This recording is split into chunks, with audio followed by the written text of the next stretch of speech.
The feng shui master, every time before digging up others' ancestral graves, would first put the soil into his mouth to taste its salinity. If the taste was normal, he would then dare to signal his assistants to open the coffin. On this day, old Kim seemed to have encountered an existence he couldn't afford to provoke. After tasting the soil near the grave, his expression immediately turned grave. He looked forward and discovered that the tombstone didn't even have a name. When he stepped forward to carefully examine it, he only saw a string of numbers starting with 38 in the lower right corner. Afterwards, he stood at the grave and observed the feng shui, feeling even more uneasy. So he asked the employer, who had chosen this burial site for his grandfather. The employer said that his grandfather was a great hero during World War II, and a monk named Huli had chosen this feng shui treasure land for his grandfather. Because tomb raiders were very rampant at that time, the monk had his grandfather buried discreetly, without stating his identity on the tombstone. Although the employer's answer was very reasonable, old Kim, after repeated hesitation, still gave up on this job. This made old Kim's companions extremely anxious, because the reward offered by the employer was enough for them to retire directly after completing this job. So the companions had to demand an explanation. Old Kim first calmed his complex emotions, then stated that in his over 30 years of practice, he had never seen such a place with extremely heavy yin energy and fierce evil. From the moment he went up the mountain, he noticed something was wrong. The entire mountain was surrounded by protective nets, and the mountaintop area was emitting heavy yin energy. Then he saw a fox appear near the grave. Since foxes often use graves as their dens, Koreans believe that places with foxes are even more unsuitable for graves. In addition, old Kim had just seen that this place was a fierce evil land, so he concluded that it was an excellent place for raising ghosts, and completely unsuitable for burying people here. If they forcibly break open the grave, everyone would likely lose their lives because of it. Although this move was very dangerous, old Kim's companions still did not want to give up this opportunity to get rich, so everyone returned to the employer to discuss countermeasures, and at the same time learned about the employer's difficulties. Since his grandfather was buried leaving behind a large fortune, the family had experienced one strange incident after another. The employer's father first became paralyzed in a wheelchair for no reason. Then his older brother developed a mental illness, which led to suicide. The employer had previously asked people to check the feng shui, but no one dared to touch the grandfather's grave. Later, the whole family moved to the United States, thinking that being farther away from the grandfather would bring peace, but they did not escape the misfortune. His wife first had 2 miscarriages, and now gave birth to a son, but the child cried incessantly from birth, and even the hospital could not find the cause. If left to develop, the employer would soon be unable to protect himself. So the employer contacted Warren through someone.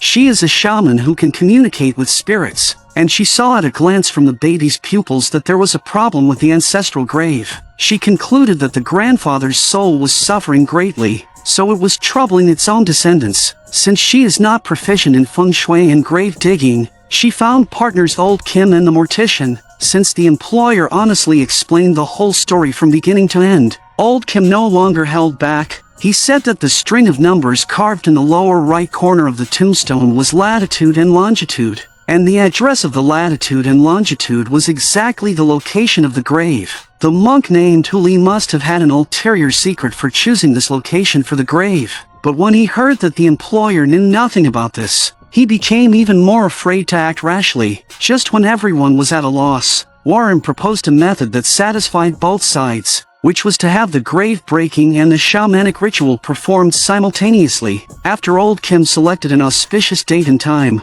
he found 5 grave diggers who were born in the year of the pig. As per Warren's request, Warren first smeared horse blood on their foreheads, then stuffed their hair into a pig's mouth. This way, the evil energy from the grave would transfer from the grave diggers to the pig, and then Warren would use the shamanic ritual method to drive away the evil. After everything was ready, the mortician first read a sacrificial prayer in front of the grave.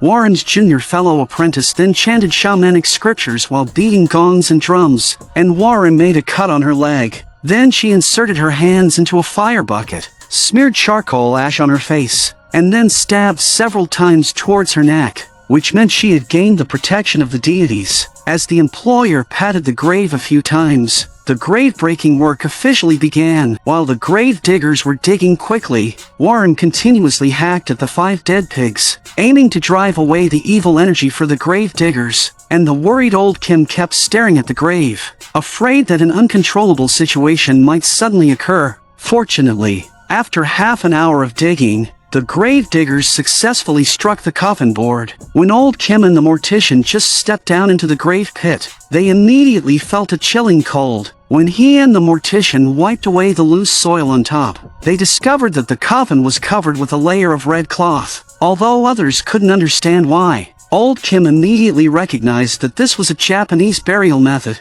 and the red cloth was inscribed with the grandfather's official position and identity. At this moment, old Kim finally understood. No wonder the employer was so rich. It turned out that his grandfather was not a hero but a traitor, which was why the tombstone didn't have a name carved on it. Lifting the red cloth, they found that the coffin was meticulously made of precious wood, a type of wood that in earlier times was exclusively used for coffins of royalty and nobility. The entire process proceeded without any accidents, which made old Kim quite relieved. Seeing the mortician and others carry the coffin out, old Kim took out a coin engraved with a general's head and threw it into the grave pit, in order to suppress the lingering spirits, and the mortician instructed everyone not to eat meat today, then loaded the coffin onto the vehicle. However, shortly after they left, the greedy grave diggers secretly went down into the grave pit, hoping to find any overlooked burial items. At that moment, a patterned snake suddenly emerged at their feet, and its head resembled that of a woman with long hair. The startled grave diggers stabbed it into 2 segments, causing the red snake to let out a scream that echoed through the valley. Although only Warren could hear this eerie scream,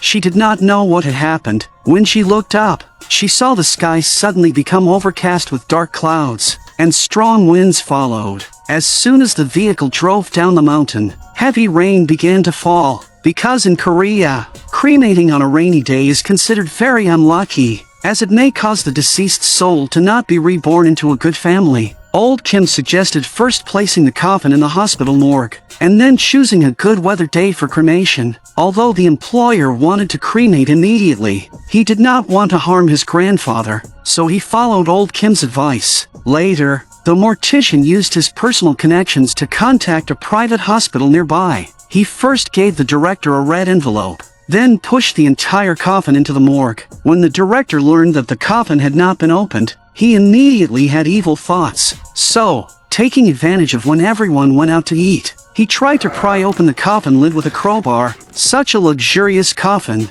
he thought, must contain valuable items inside. He had just pried open a crack when, unexpectedly, Warren and her junior fellow apprentice returned early. The two saw this and hurriedly shouted to stop him, but it was already too late. The grandfather's soul directly rushed out from the coffin crack, and the powerful resentment caused Warren to immediately faint on the spot. Soon, the employer's father heard the grandfather's call. 종선아, 내 새끼, 문을 열어주랴. 아버지, 아유. When he opened the door, a chilling wind immediately rushed into the room. He first heard the sound of feasting coming from the dining table, then felt a chill coming behind him. 여기는 젖과 꿀이 흐르는구나. 네 이름은 죽고 배고프단다.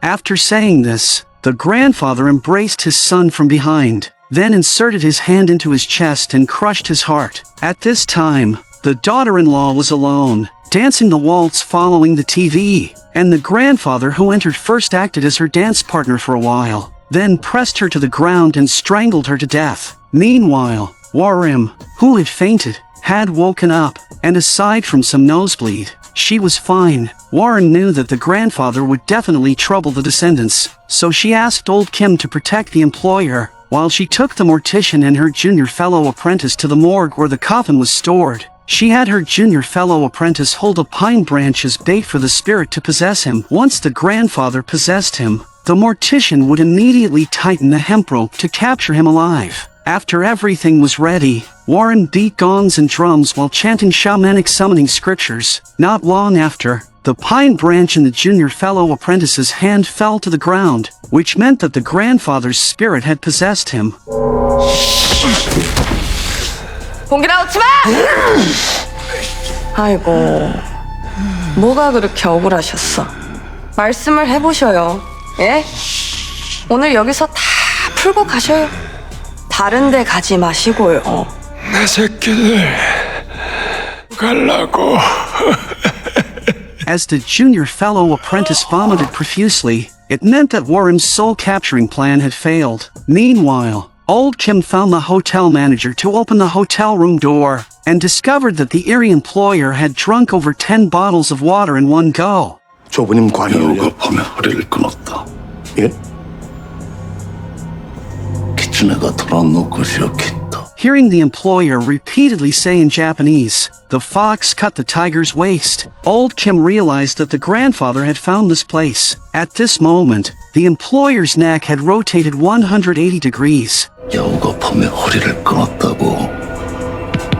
With a loud sound from his cervical spine, the employer died on the spot. Seeing that the situation was out of control, old Kim no longer cared about whether it was raining or not. He arranged for the mortician to take the coffin to the crematorium for cremation, then asked the butler to contact his parents, aiming to obtain the family's consent. But his parents had already been taken away by the grandfather, and the butler couldn't reach them at all. But fortunately, the employer's aunt had not met with any accident. Upon learning that her father had turned into a vengeful ghost seeking lives, the aunt quickly agreed to the cremation. Meanwhile, the grandfather had arrived at the hospital room to harm his only surviving descendant. He placed his palm on the infant's chest, and the various indicators on the monitor immediately began to rise. Because the coffin over there had started to be cremated, the grandfather soon vanished into thin air. After that, the employer's son stopped crying incessantly and returned to a normal state. Old Kim thought the matter would end here, but he did not know that an even more terrifying existence awaited him.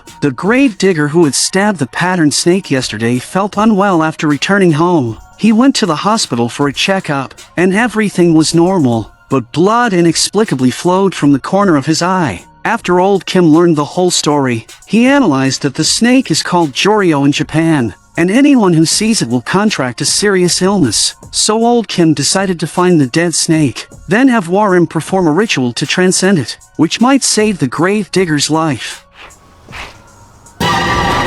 As he stood up, he suddenly felt the shovel strike wood. When he dug away the loose soil on top, he found that there was actually another coffin underneath. Old Kim had seen stacked burials a few times before, but a coffin inserted vertically into the grave below was something he encountered for the first time, so he urgently called his companions for support. When everyone dug halfway, they found many iron thorns wrapped around it. Unsure whether it was to prevent someone from opening it from the outside or to prevent something inside from breaking out. Even more bizarrely, when everyone dug out the coffin, they discovered that this coffin was actually close to 3 meters long. As night was about to fall, old Kim suggested first pulling the coffin down the mountain, and they found a small closed-down temple nearby. After receiving the incense money donated by old Kim, the temple keeper quickly allowed them to place the coffin in the warehouse. To prevent accidents, Warren first surrounded the coffin with glutinous rice, and then sprinkled horse blood on top of the rice. When the employer's aunt arrived,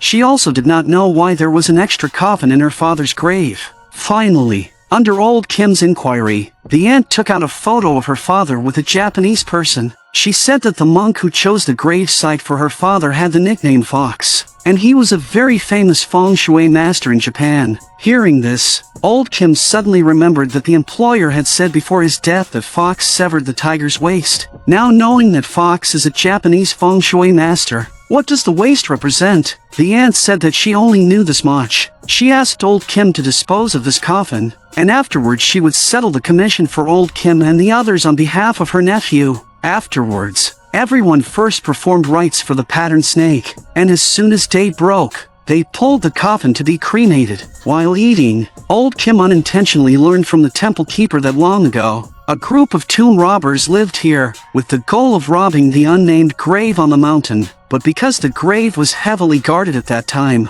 this group of tomb robbers not only failed to dig up the grave, but some were even caught on the spot. The belongings of those tomb robbers are still left in the temple to this day. Although this unnamed grave is extremely bizarre, old Kim did not want to concern himself with so much, and after disposing of the coffin tomorrow, he would quickly complete the task. However, after everyone fell asleep, the junior brother dreamed that the temple keeper was standing on him, and saying that his internal organs were dug out by a monster. Realizing he was experiencing sleep paralysis, the junior brother wrote a scripture and easily broke it. Feeling uneasy, he decided to go see the temple keeper, but found that the temple keeper was not in his bed. He then woke up Warim, who was in the car, signaling her to go check the coffin together. Just as she was about to get up, her deceased grandmother grabbed her and pulled her back, indicating that it was dangerous inside. Her grandmother was also a shaman, and since her death, she has been protecting Warim, but Warim could not bear to let the junior brother face danger alone. When the two arrived at the warehouse, they found that the coffin lid had been broken open, because glutinous rice and horse blood were sprinkled around. The two concluded that the zombie inside must have broken through the roof and escaped, and the temple keeper's body was lying beside the coffin. Seeing this, Warim hurriedly told the junior brother to call old Kim and the others. While she continued to inspect the situation here, she first discovered a warrior's helmet inside the coffin, and then saw a black shadow outside the door. Just as she was about to go forward to check, she saw a tall figure over 2 meters standing in front of the door. 勘抜きが解けとる人がおるのか。わしの星兜を取りに来たのじゃ。人間おるか。いいえ、違います。人間じゃありません。あなた様の部下です。さようか。では、鮎と幕輪を備えておるか。敵将の首を取ってきたのじゃ。Although Warren used Japanese to speak to the zombie, she was still seen through by the other party. When Warren looked up, she found that the zombie had already stood on the roof. Realizing that the zombie was about to attack, Warren hurriedly ran out of the house, and the junior brother took an iron rod and struck at the zombie. But because the other had armor protection and was tall and big, the junior brother looked so small at this moment. Before Warren could react, the junior brother was immediately controlled by the zombie, and then it extended its claws into his abdomen. Just as the zombie was about to attack Warren, the nearby pagoda suddenly caught its attention. The zombie looked up at the sky, put its hands together, and recited scriptures. Soon, the zombie's body burst into flames. When old Kim and the mortician arrived, they were immediately shocked by the scene before them. Then the zombie turned into a fireball, began to hover back and forth in midair, as if searching for its own lair. After some back and forth struggling, the fireball quickly flew towards the distance. Seeing that the junior brother still had signs of life, everyone hurriedly sent him to the hospital. Although the doctors temporarily saved the junior brother's life through rescue efforts, because his internal organs and spine were damaged, he must be continuously observed. However, hearing the word spine, old Kim noticed the painting on the wall. After World War II, the 38th parallel dividing North Korea and South Korea was called the spine of the human body. Old Kim suddenly realized, and then he drove to the small temple. By searching through the equipment left by the tomb robbers, he found a notebook recording feng shui and a group photo of the tomb robbers from a drawer, with the team name written on the back as Iron Blood Group.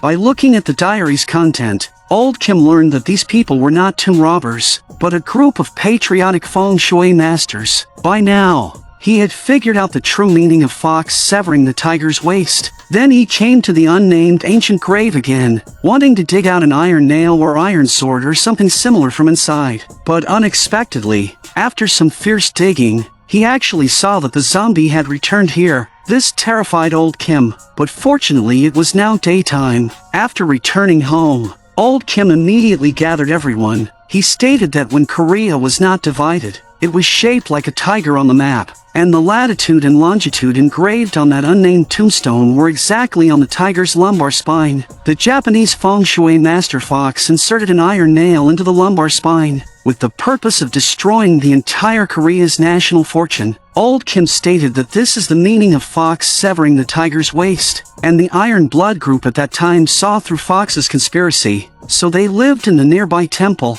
looking for an opportunity to pull out that iron nail, and the zombies' mission is to protect the iron nail. Old Kim stated that if the iron nail cannot be pulled out, the divided South Korea and North Korea will face the destruction of their countries. For the sake of everyone's descendants, Old Kim stated that they must pull out that iron nail, and then the zombie protecting the iron nail will naturally be defeated without attack. Seeing Old Kim's attitude so firm, Warren and the Mortician, after some inner struggle, finally agreed to share hardship with Old Kim. Warren stated that although the big zombie cannot be defeated, she has a way to hold off the zombie for half an hour. For added safety, Warren also wrote scriptures all over everyone's faces, which can serve to intimidate the zombie. When everyone went up the mountain, it was already evening. They threw the fish that the zombie likes to eat into the grave pit, and then as bait, threw it all the way to under an old tree. When it reached 2 a.m., a big hand grabbed that small fish. Then the zombie emerged from the grave,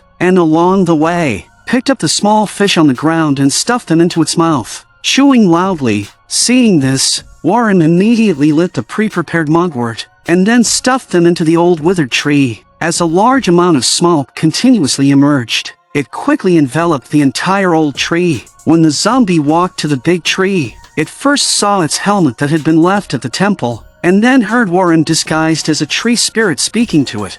わしの山が物騒がしいです。この山は沖縄の山か。そうです。ここはわしの山です。弓や刀の音が聞こえぬのじ。すでに戦争が終わって久しぶり。いいな。まだわしらの戦は終わっておらぬ。At this time, Old Kim and the Mortician had already arrived at the grave pit, and began digging with all their might. Meanwhile, Warren learned through communication that the zombie was a general from the World War II era who had killed 10,000 people. Later, when Fox learned that he had died in battle, he pieced together his corpse with the corpses of other generals, and then used countless samurai swords to string the corpses together. Finally, he sutured the head of the general who had killed 10,000 people to the body. Finally, Fox cast a curse on the corpse, turning it into Japan's most powerful zombie, making it stay in the grave pit forever, with the aim of causing Korea's national fortune to decline day by day. And the iron needle that Old Kim and the others were looking for was precisely the samurai sword inserted inside the zombie's body. And the reason why the employer's grandfather was also buried here was merely a means for Fox to confuse later generations. The Mortician, seeing that after digging for more than half an hour they still could not find the iron needle, then went to check if Warren was in danger. Meanwhile, the unaware Old Kim still firmly believed that they could dig up the iron needle on Warren's side, because she had been stalling for time. She was indeed seen through by the zombie for her trick. Just when Warren thought she would die here, her grandmother suddenly appeared behind her. Seeing this, Warren quickly got up and left this place. At this time, the zombie seemed to sense that someone was disturbing the grave pit. It roared angrily, and then turned into a fireball and flew up into the sky. The arriving Mortician and Warren, seeing this, immediately felt that something was wrong, and quickly ran towards the grave. At this time, Old Kim was still digging continuously, and when he saw the fireball above, he was immediately scared stiff on the spot. No matter how much the Mortician shouted to run for his life, Old Kim still did not move.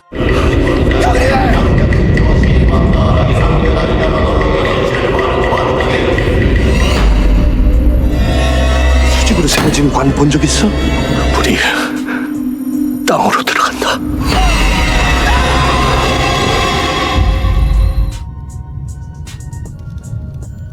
しもべになるか。さもなくば肝を取り出すか。